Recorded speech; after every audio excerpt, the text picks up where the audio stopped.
Hello, I'm Ollie and this is Criminally, where I talk about crime, pulp, horror, that kind of thing. Today, a bunch of different stuff, a lot of it trashy. I've got a book haul for you.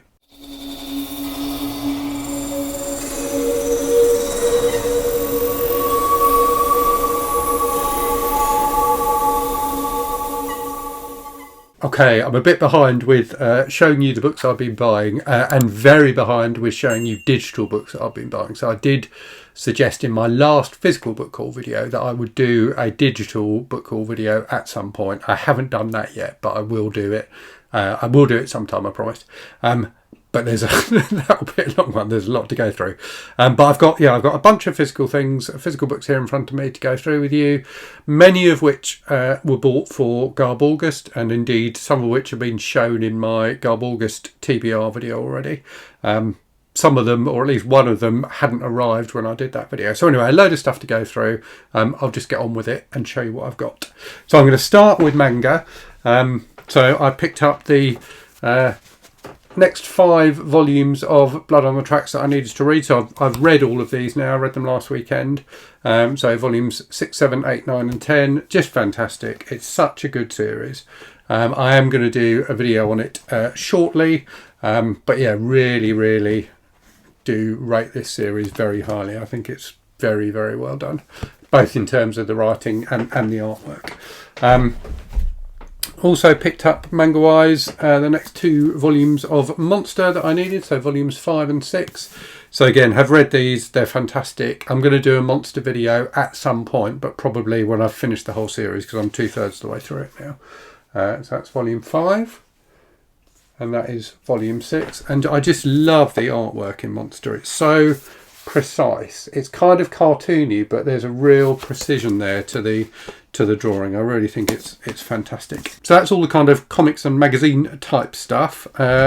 Before I dive into novels, I have got a non-fiction book, a rare thing for me. So this was in a really good deal online. One of my patrons pointed it out to me. So this is the Diaries and Notebooks of Patricia Highsmith. So it's absolutely huge. I don't know how many pages it is. It's very heavy as well. Yeah, it's like 1,000 pages. So obviously I'm reading through Patricia Highsmith's fiction this year. I'm really enjoying it. So I think when I've finished reading all of her novels, I'm going to dive into this and see what it's like. But it will be quite an undertaking because it's huge and clearly not the kind of thing I normally read, so it may be something that I read over the course of several weeks rather than just sitting down and reading it cover to cover. Right, let's go through some Garb August stuff then. So I think, so these 3 books are books I bought for Garb August. So we've got book 1 of the Anita Blake Vampire Hunter series by Laurel Hamilton. So this is Guilty Pleasures. It was one of those sellers on eBay where you just don't know what you're going to get. You don't know what cover you're going to get. And I was hoping it would be one of the kind of original covers from the 80s, which are much cooler. Was it the 80s or 90s it came out? Must be the 80s, surely. Oh no, 93 it came out. So yeah, so the 90s covers are much more interesting. This is a more recent reprint. It's a really boring cover, isn't it? So yeah, a bit disappointed by that, but hey.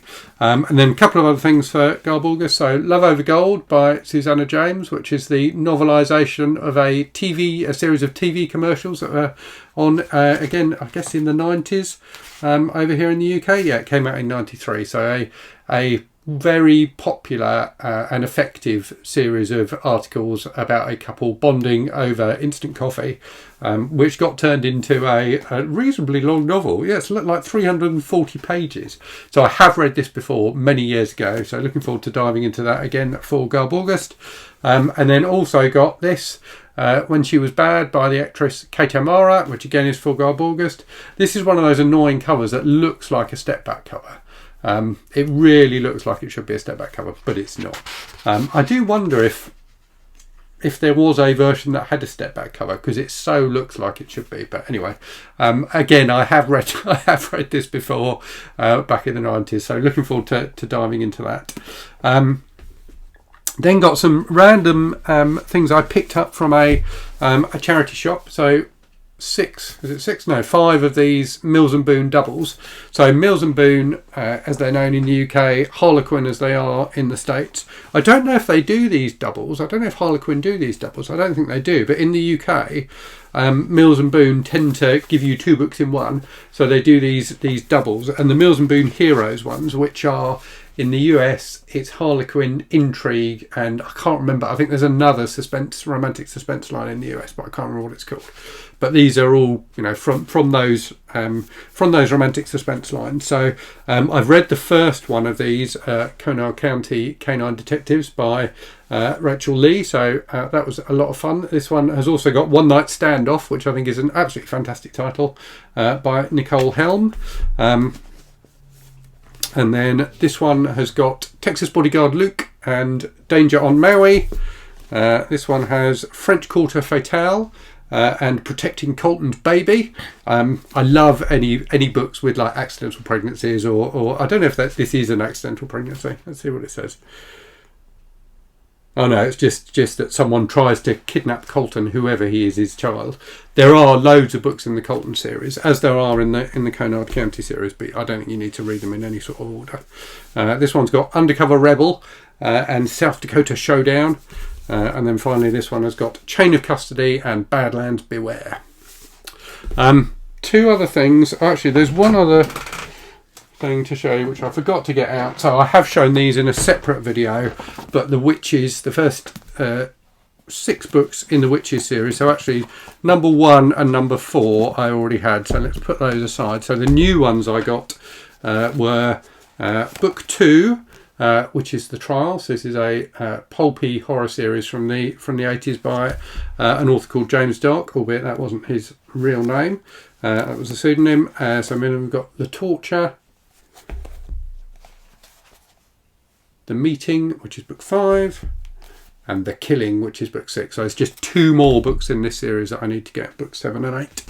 And then the other day, I was reading this book, The Shrewsdale Exit by John Boyle, which I showed in my last book haul video, and there was an advert at the back of it for a book called Open Season by David Osborne, which I remembered having a copy of back in the 80s, and I was like, for some reason, I was gripped by the desire to own a copy of it again. So I managed to find it on Amazon, and it's not one that goes for stupid money nowadays. So I picked up a copy of that as well. It was filmed, by the look of it, at some point with Peter Fonda.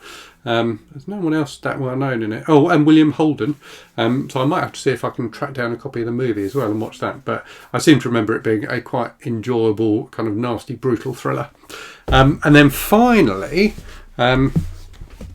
I got this, Mary, An Awakening of Terror by Nat Cassidy. So I've got this for a buddy read that I'm doing with one of my patrons, Chloe.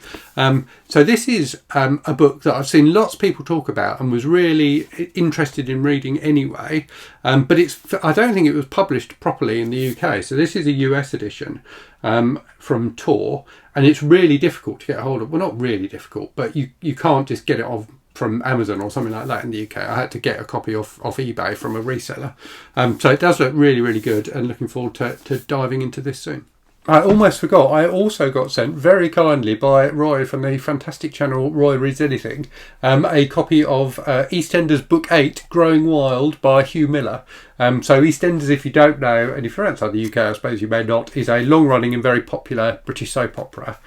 Back towards I think in the fairly early days of it. So this came out in 85, and I think EastEnders probably started in the early 80s.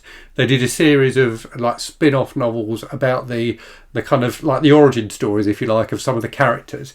And this is one for a character called Mary, who is a punk character, who my sister and I thought was really cool back in the 80s. So Roy very kindly sent me this to read. So I will probably try and fit this in Garb August for the Novelisations week.